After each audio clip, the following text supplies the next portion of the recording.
Oh, hello, hello! It's another JC's of your chair.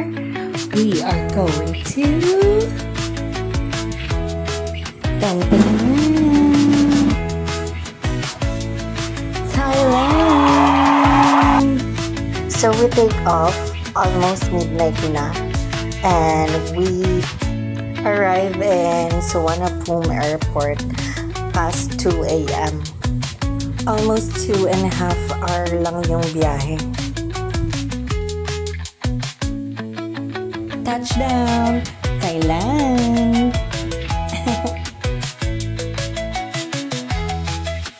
So makikita niyo dito, maaga pa lang pinagagalitan na agad ang videographer kasi kung saan-saan biglang sumusulpo.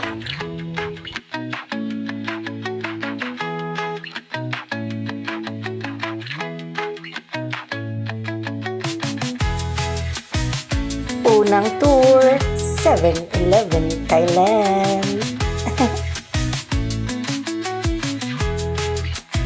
And here's the quick view of my first meal in Thailand. At mamaya na ang kainan, pupunta muna tayo sa unang hotel na nabook namin in Bangkok, Thailand, ang Hotel Ordinary. I highly recommend this place because the staff here is so hospitable and accommodating. Ang saya, grabe. At eto na ang kainan. Oh yes.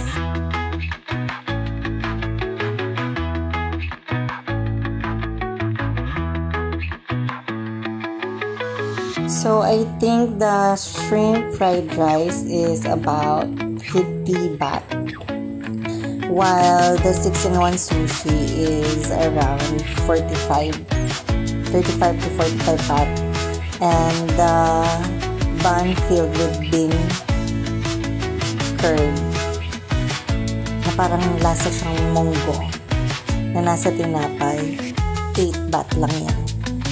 So wala pa siyang 100 baht. Bali ang 1 pesos and 70 cents is equivalent to 1 baht.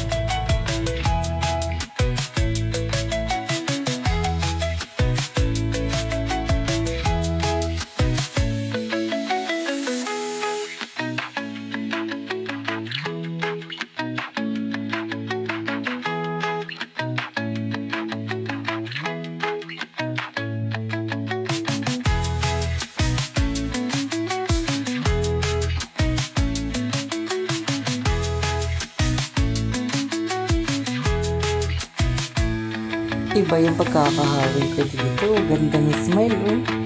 Busog. Yes, save the best for last talaga for the shrimp.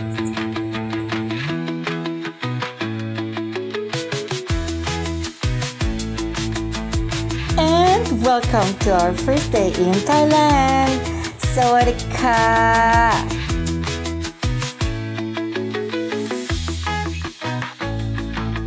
Siyempre, ganda-gandahan muna tayo. Walk lang ng walk, parang model. Oh yes.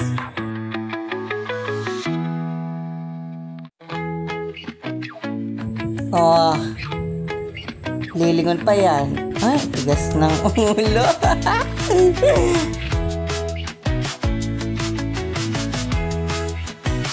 Ang tunay maganda ay hindi natatakot sa arawan.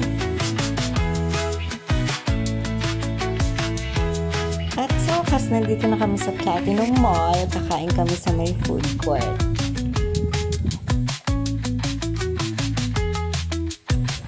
Eto na! So, may nakita kami doon na parang mura lang siya. Around 75 baht. May dalawang ulam ka na at saka isang kanin. Nag-add na lang ako ng egg at first time ko kumain ng mango sticky rice. Grabe, ang sarap pala nun.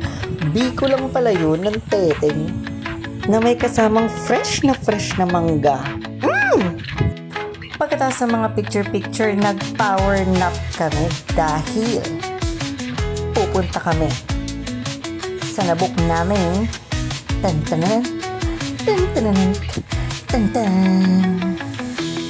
nabook namin dinner cruise. syempre mawawala ba yung ganda-gandahan mong lakad na yan? Meron pa yan. Tanga ka, hindi na bali ang liit.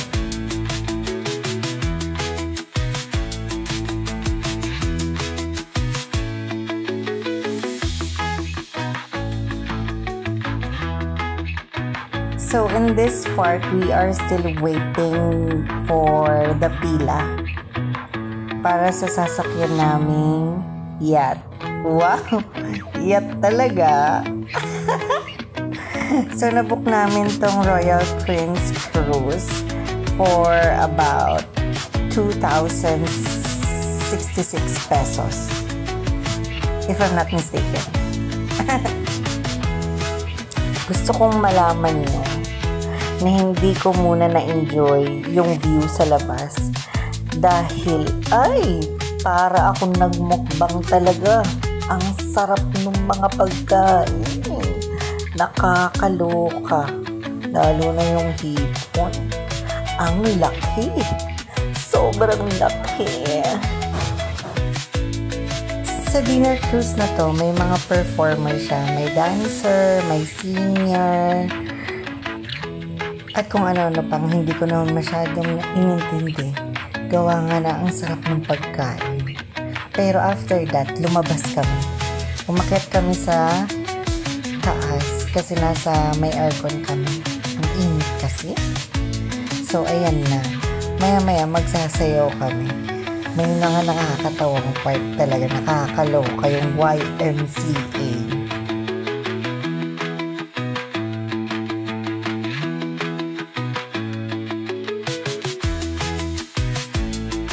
Dito ko na talaga na-enjoy yung view. Like, ang ganda.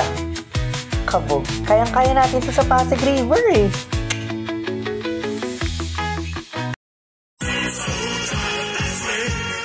So, ayan na nga ang YMCA. Ang cute ni Kuya.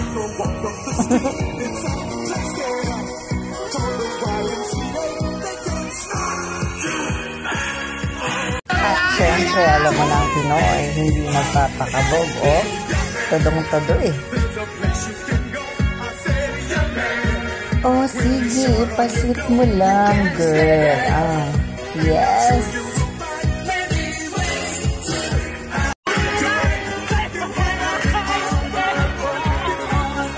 So, nakakaloka kasi ang kasama ko dito. Iba-iba yung letra na ginagawa. Ayun mo siya, ang cute ni sir, oh.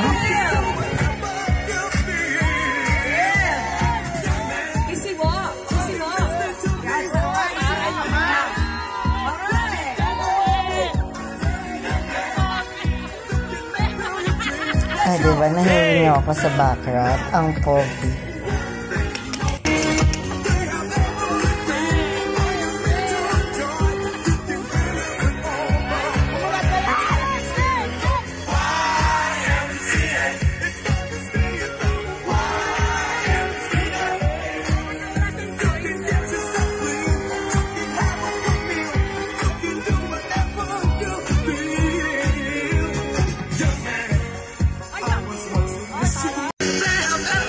Diba, hindi natapos ang kakasayaw. Ilang ulit yata yung chorus ng YMCA na yan.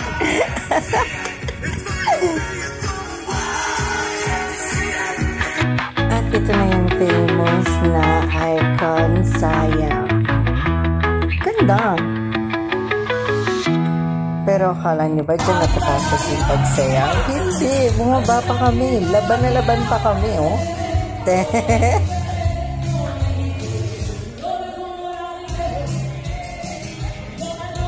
At dyan natatapos ang aming first day in Thailand.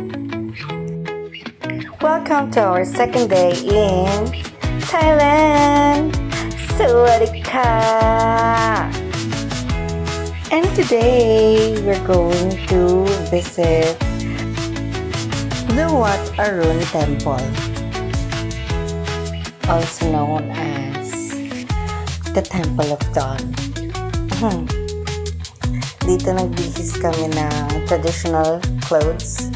And I feel like a queen. Grabe yung photographer namin dito. Super turo siya ng mga pose. At si Atsi mo naman ay, nakita mo naman talaga. For the sunodong person.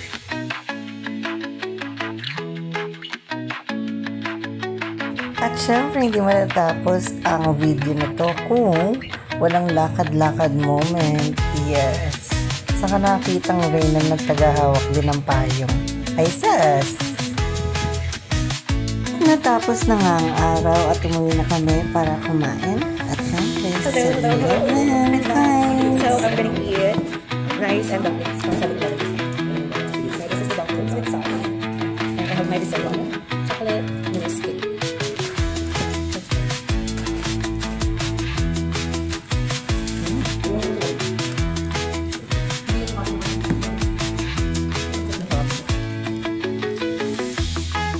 After that, nag-quick dip kami sa swimming pool ng Ordinary Hotel. So, ang balak namin is magsabay kami para may pa-slow-mo effect daw pag-ahon. Nagawa namin sa pangatlong try. Humirit pa ng pakabila naman para daw kita yung werot. Malaman na werot. Siyempre may pa-solo tayo. Look at the stuff. Welcome to our third day in Thailand. Sawadee ka. And today we're going to Pattaya.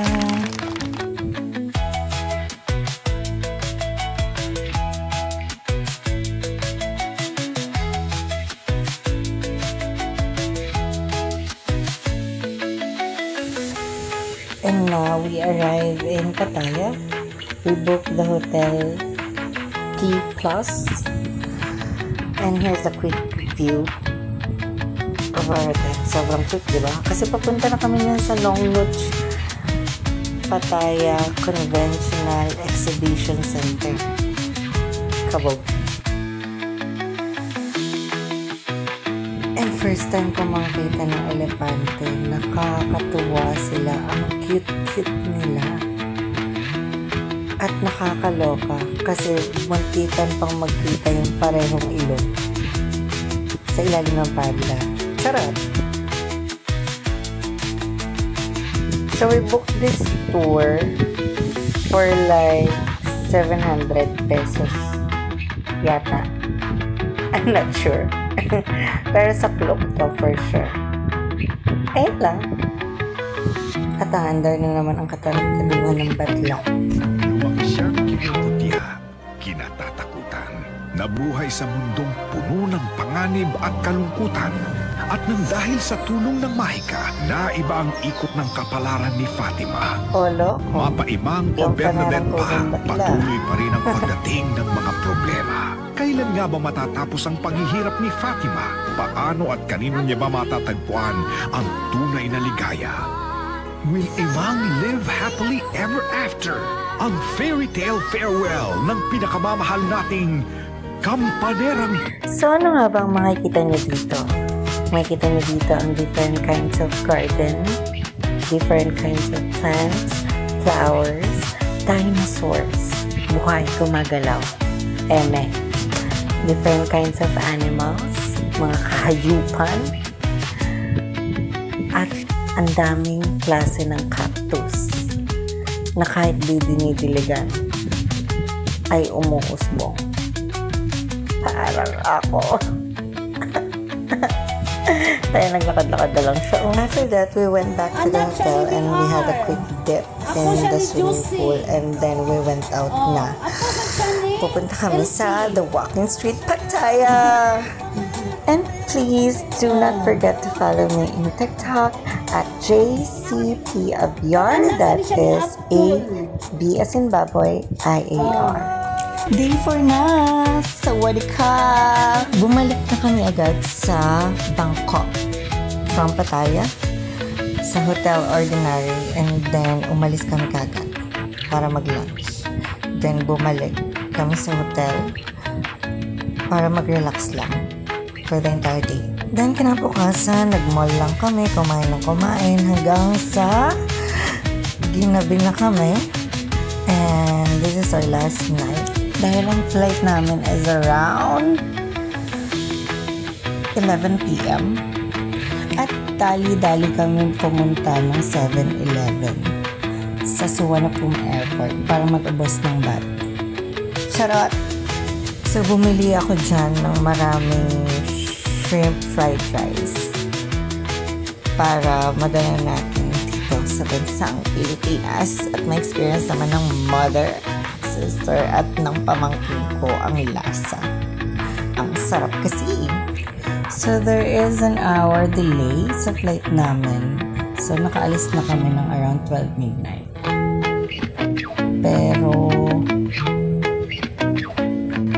it took 4 hours. 4-hour flight this time. I'm not sure with time.